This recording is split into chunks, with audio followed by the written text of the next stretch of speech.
Damn, man. 3 minutes and 40 seconds flew by. I was enjoying the hell out of that, y'all. Damn. That was excellent. That was excellent. Yo, they could have extended that shit right up into 5-6 minutes, man. Easily. That's my only gripe against this song right off. It's too short. That was cool. But I was enjoying the hell out of watching Jimmy Page. You know, I enjoy watching him as much as I enjoy actually listening to him. The spirit of his delivery. I don't know what it is about this guy. There's something about his his movements, the way he torques his mouth to the side when he's focused and stuff. It's just a combination of a couple of things that makes it just very, very enjoyable to watch him do his thing, you know? I was biting my tongue, boy, during this performance because during this video, I was about to say something and I know that if I say it, if it leaves my mouth, I am going to hear about it and I'm going to have many, many layers, many shades of black slapped off of my ass. So I'm not even going to say what I'm thinking of saying. You probably know what I'm thinking of saying, but I'm not going to say it. I'm just going to leave that shit alone. That was great, man. So, now forgive me if I'm mispronouncing David Coverdale's name. If it's Coverdale, if it's Coverdale, I'll say Coverdale. That was a really, really nice collaboration, man. Now, you know, I'm assuming that they've done other songs other than this, and they're probably maybe just as good. Don't know. It's the first that I'm seeing the combination, and right off, man, very, very good. I'm impressed.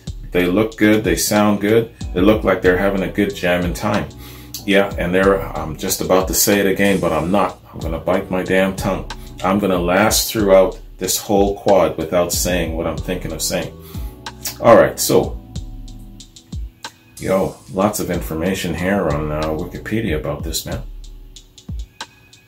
Okay, so it's specific album info rather than song details. So, all right. Pride and Joy appears on Coverdale Page. It's the only studio album by Whitesnake lead vocalist David Coverdale and former Led Zeppelin guitarist Jimmy Page, released by Geffen Records in North America and EMI internationally on the 15th of March in '93. The album was recorded at Little Mountain Sound Studios in Vancouver, Criteria Studios in Miami, Granny's House in Reno, and Abbey Road Studios in London. Recording commenced in the fall of '91 and concluded in early '92. It was produced by Page, Coverdale, and Canadian record producer Mike Fraser. Coverdale Page reached number 4 in the UK and number 5 on the US Billboard 200 chart, while the first single released, Pride and Joy, reached the number 1 spot on the album Rock Tracks chart for 6 weeks. The album was certified gold by the RIAA for sales of the LP, CD, and cassette in excess of 500,000 copies and eventually went platinum. Okay, I just answered my question. It seems like probably most of the tracks are just as good. So yeah, man, to reach platinum, you know, you can't just have one damn fine song. It also received the official Japanese Sony Music In-House Award for sales in excess of 150,000 copies in Japan, as well as the EMI In-House Sales Award for sales in excess of 60,000 copies in the UK. Did very well. Yeah, so this is going back in 91, 92, okay. That's the timeline. Background. The project commenced in '91 at the suggestion of American A&R executive John Collidner, as both artists were signed to Geffen Records at the time in North America.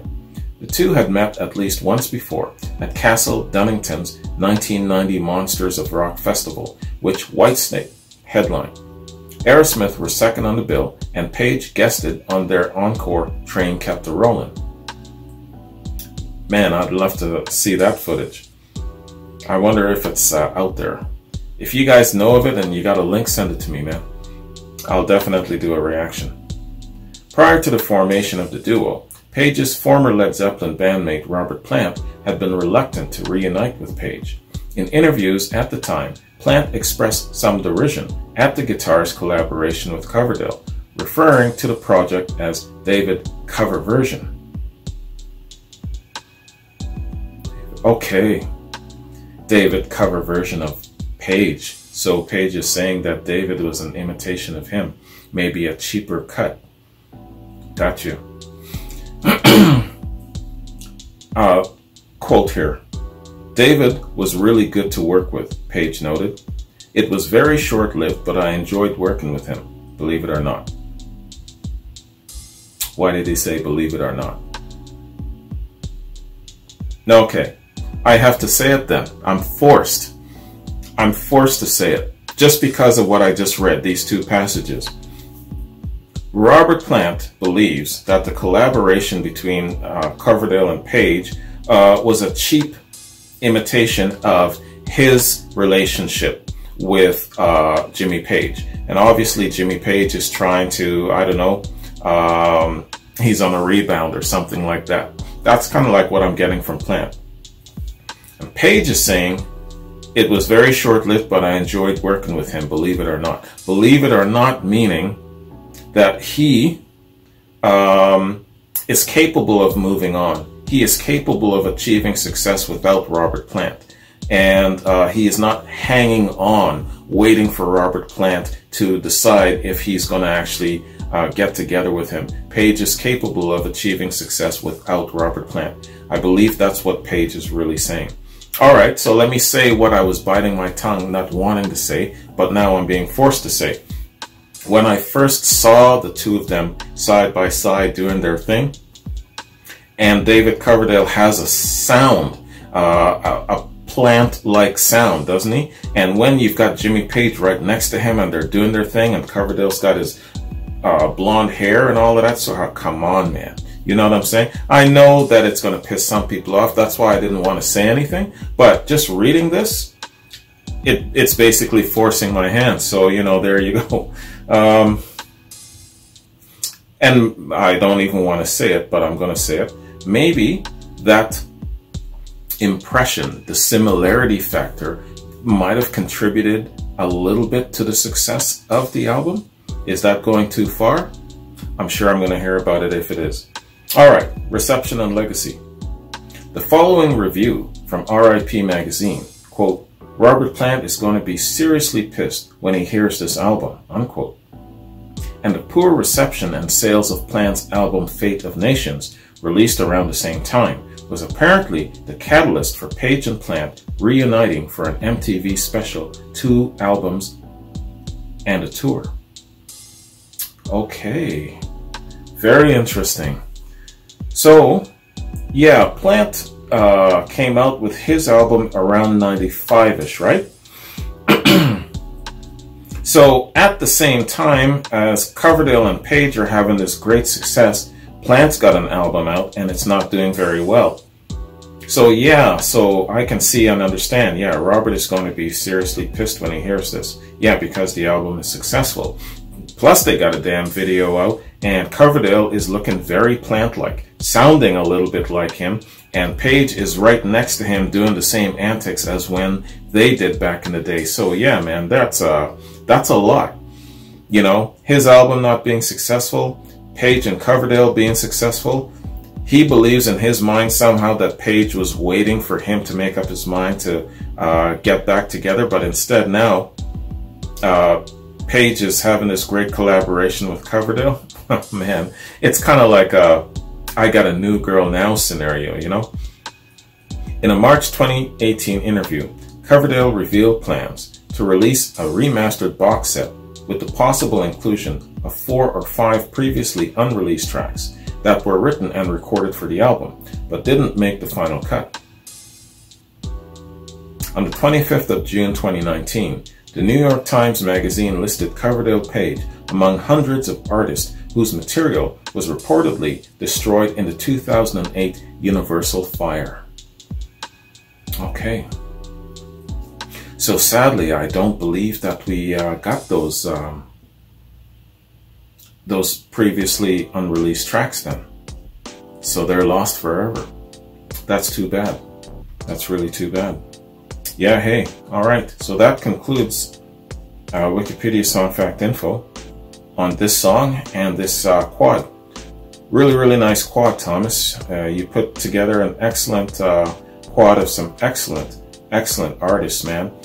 Different, but all great in their own respective right. I love the variety. That's what I love about quads, man. You know, it can take you from one side to another, take you back, bring you forward, all, you know. So quads have great variety, and I enjoy them a little bit more than album reactions for that.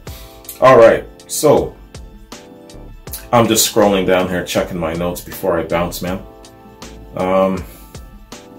Yeah, man, so coming up on the classic platform, I got quads. I'm running a little bit behind. I had to pause for a little bit to do a tribute to our dearly departed Peter Green. Thanks very much for a lot of you who were very supportive of that. You know, it pushes things back a little bit, and thanks for not jumping on me. Some people were really rude about that. And I shared that in the last leg of my previous Led Zeppelin reaction. So thank you for a lot of you who were very good sports about that. I am running a touch late, so thank you for your patience and not pestering, especially patrons who are waiting for quads and album reactions. And speaking of that, I got reactions coming up for Ford, Antoine, Amy, Charles. I've got Pink Floyd that I have to try and get to this week. I missed it last week, so I got to try and get to the Pink Floyds, finish off my 1972 Pompeii, put that to rest, just like I'm trying to do with The Song Remains the Same for Led Zeppelin, trying to move forward. Yes, it's been 2 years and I still haven't completed the 72 Pompeii. I know. So that is my reaction to this excellent quad. Thomas, thank you again, much appreciated, man. So yeah, and that's it for my notes. Missing Peter Green, let me tell you, man, when I started my channel, I believe my first reaction was my Women of Rock series featuring now, who was first? Was it Christine McVie first, or was it Stevie Nicks first? I can't remember which one of the ladies was first. And then Fleetwood Mac became Artist of the Month. And so I was thinking to myself, hey, you know, I've already done the two ladies, and I believe they were both quads. And so I figured that I wouldn't have a tremendous amount of material to look at where Fleetwood Mac was concerned. Oh my gosh, was I wrong? Little did I know that they had three huge eras. The Peter Green era, the founding era, the early, as I call it, and then the Bob Welsh era, the middle, and then Buckingham Nicks, you know, the latter. And so I only knew of Buckingham Nicks, and then it was really, really nice to uncover early Fleetwood Mac. So now, when you say Fleetwood Mac to me, I don't think Buckingham Nicks, as great as that era was. I think Peter Green. I immediately think, and I visualize Peter Green, Jeremy Spencer, the blonde lad. Blonde lad. Come on, I knew this shit just 2 days ago. Danny Kerwin, John McVie, and Mick Fleetwood. I think of those five lads. And I think of them jamming, doing oh well, you know, having that blues signature. This is what I think about. And I'm really missing the hell out of it. Even though I didn't cover all of their material, I think I ingested enough of Peter Green to really form an appreciation. So rest in peace again, Peter Green, man. You were a fantastic, fantastic artist, and you gave so much to the art of music and rock and roll. And my pops right now is very upset. When he's upset, he doesn't talk. Now, I'm not in Jamaica right now, but you know, from what old man Rufus is saying that he's gone into that mode again. That mode means to me, it means that he is in that very kind of solemn, quiet state. When he goes through a sense of great loss, that's how he gets. When Jerry Garcia died, oh man, he didn't talk for almost a week. You know what I'm saying? So he goes in these states. And the reason is, I believe, is because he has seen these guys. He, you probably know all about my pops by now. He and old man Rufus, they were welder pipe fitters, and they basically covered every single inch of the U.S. And when they got out of camp, they'd hit the road and they'd just go everywhere. And he has seen Peter Green. He's seen the Grateful Dead. He's seen Bob Dylan. He's seen all of these guys dozens of times. And so he knows them personally. He's met a number of them. I didn't know this stuff. So more than likely, he has met Peter Green. So he feels a really great loss. So I had to give him a call, run up my phone bill calling Jamaica. But hey, you know, so he's in that mode still. So I feel for my pops. I'm feeling a sense of loss. And so I can only imagine him, you know, growing up in the 70s and just following all of these guys around, being around them and meeting them, and probably being in the same party environment as they were and all of that sort of thing. So he's connected to it and he's really feeling it. So I feel for you, Pops. Love you, brother. All right, man. So that is my, I guess, mini tribute to Peter Green, and also my reaction to this excellent quad. Thomas, thank you again, brother. Anyways, guys, I'm out of here, man. I got to go to work. So you guys have yourselves a good one. Take care, and I'll catch you in my next quad. Peace.